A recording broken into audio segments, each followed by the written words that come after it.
Hello, hello. I'm going to let me turn the banging hardcore off. Okay, welcome back to Paint Like Fiend. Actually, do a bit of painting on the model this time. Hopefully, this will all come out. I'll try to get the light set up slightly better. So, firstly, I got some useful feedback from Jo here, who hasn't watched these videos yet, but she has received her version of this model. And she says, I quote, "I'm scared to start because it feels huge." Okay then, right. Yep, he is pretty huge. He's pretty big for a single figure. So this sort of crib sheet here, this is an issue that's worth discussing because this is a little bit larger and a little bit more complicated than, say, a goblin or a space marine. And it's easy to be daunted by this, but there's a few things you can remember about it. You can treat it as essentially the amount of painting equivalent to a couple of smaller models put together. Imagine, say, there's a lot of flesh and fabric on this model. Imagine that's equivalent to one goblin. There's also a lot of armour and weapon on this model. Imagine that's equivalent to one space marine. So you're essentially just painting that amount of painting simultaneously. So you can break it down into sort of sections, do it stage by stage, focus on the flesh for a while. That takes quite a long time, but it's just equivalent to painting one rather fleshy model. And then focus on other areas. So it can be broken down. Second thing I think is good is, and this goes along with my way of base coding first, is to plan the colours. Get an idea in advance what you're doing, so you're not daunted by the amount of model overall. You break it down not just into areas, but into different colours as well. So the skin's distinct, the turquoise is distinct, the gold is distinct. You've just got to focus on that one colour at the one time. There may be a relatively large amount of that colour, but no more, say, than the amount of armour on the Space Marine. And again, my kind of pro tip, if you need to kind of varnish areas so you don't rub them off, say you're holding it a lot by the sword, or you paint something, say here, that you could easily rub off with your finger, varnish those as you go. So once an area is done, hopefully it's done apart from the odd correction. Related to this is something I believe people can be concerned about, is when you've got a lot of detail on a model. For example, these sort of bits here, things embedded in the skin, complicated sections like all of these. Try not to worry too much about these. These are things that if you just take a little bit of time over them, they can be painted, relatively okay.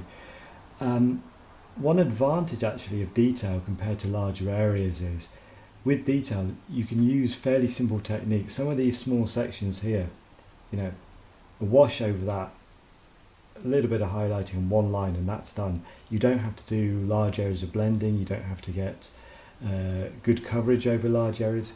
Same with these. Base coat silver, wash, re-highlight. Because the detail often has a lot of prominent raised areas, prominent shadowed areas, things like washes and simple lining can work well. And also, because the areas are so small, you can't do 6 layers of blending on something like this, and if you could do it, you wouldn't be able to see it anyway. So you can rely on simple techniques.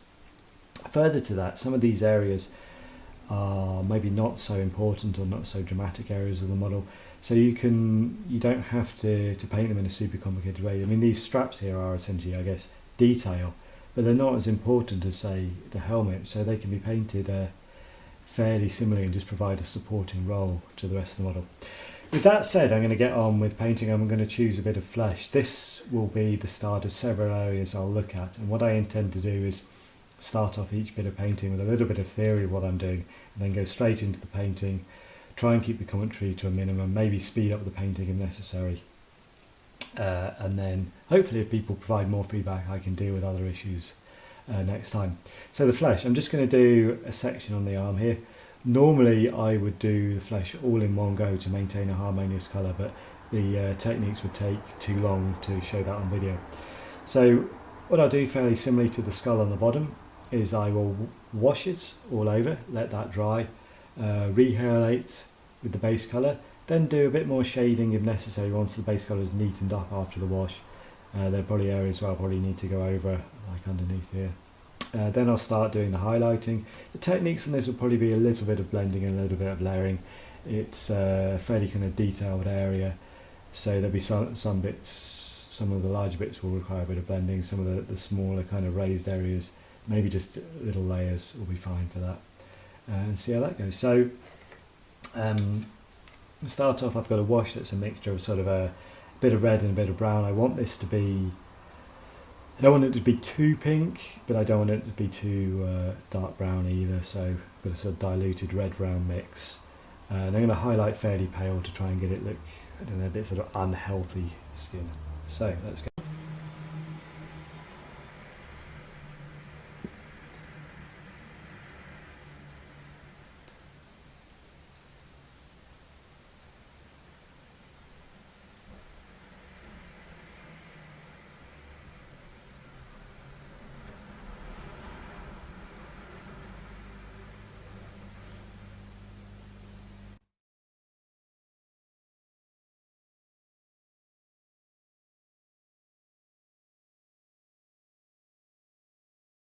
And I'm back. Wash went on okay. Because it's quite dilute, it didn't really pull in the shadows as much as I'd hoped, but that's okay because it still provides good guidance for shading.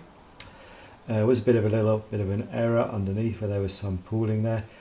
Just paint over that.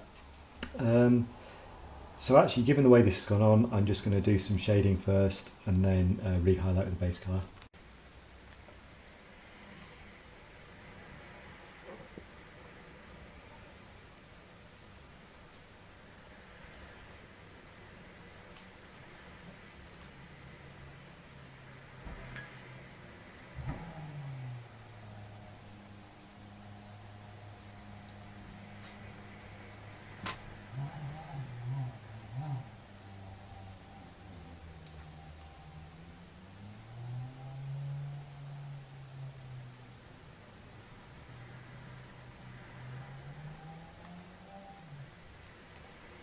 I've used the sort of muted brown for that. I'm now going to use muted grey brown and trying to keep it fairly desaturated. I can always bring back a little bit of colour with a glaze or something later if I need to. So I'm going to use a bit of a grey brown for the deeper recesses.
As you can see, that was a mixture of some lining, some layering underneath, some blending, all sort of adapting the techniques depending on the specific topography of the model there.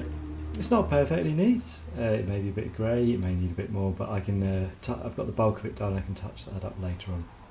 So now I'm going to go in and start using the base coat again as a first highlight.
Okay, I'm back. Bit of an issue as implied by Joe, because this guy is huge in typical steroid fueled barbarian derivative style. He's got muscles and muscles and muscles on his muscles, but hopefully I'm catching the right sort of areas. So for the next highlight, keeping with the pale idea, I'm using a mixture of the flesh colour and a very pale beige. You really want to know it's Rakkar flesh and Pallid Witch flesh, but just pale down the base colour. I'm going to start off using this neat out of the pot and do a bit of lining, and then I'll get back to sort of mixture of kind of blending and stuff. One thing I'm not doing at the moment is I'm not really doing the veins. I will do them later on, accentuate them in a sort of purple or something like that. There's no point kind of painting them now because I'll be over painted anyway. Okay.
Okay, that'll probably do for that stage.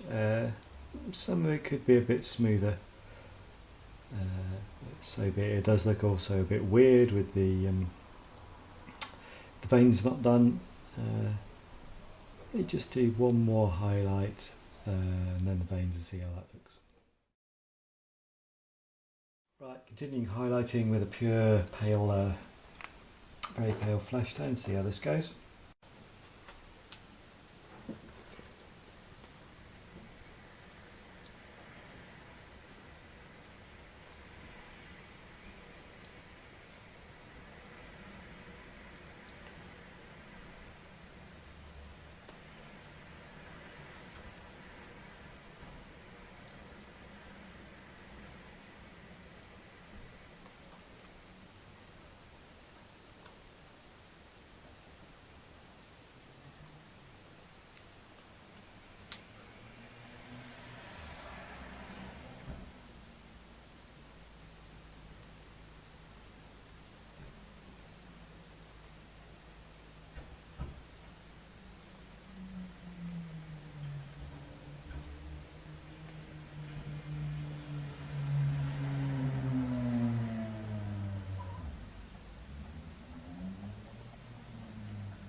Right, there we go. I think that'll do for the highlighting.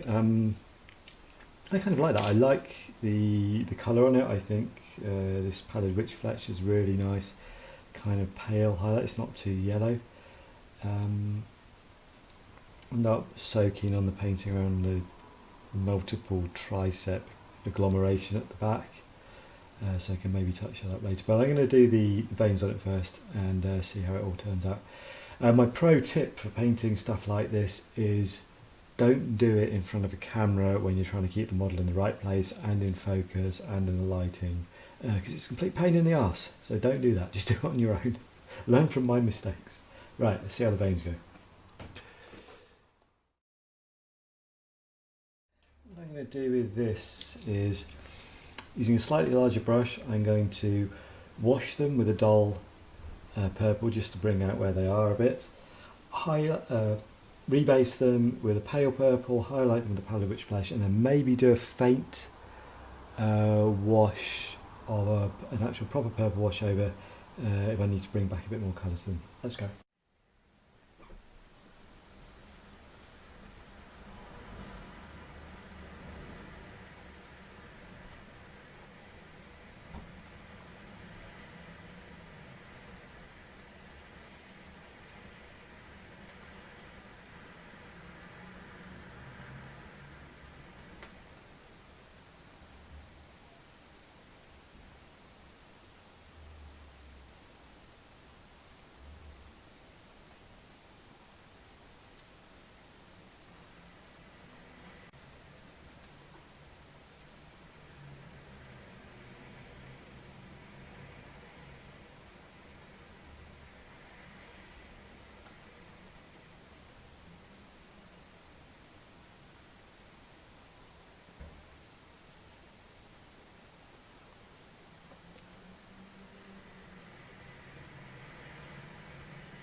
Okay, so I just painted those very fine, I guess quite subtle. I'm happy with how subtle the colour is and that, but I need to enhance it a little bit just to make them stand out.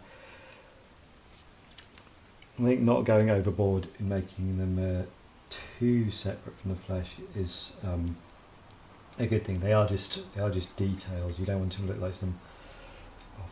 I say you don't want them to look like some abnormal physiological freak. He is, but the veins shouldn't be the foremost of his freakishness. Yeah. Let's get some thin down purple wash here.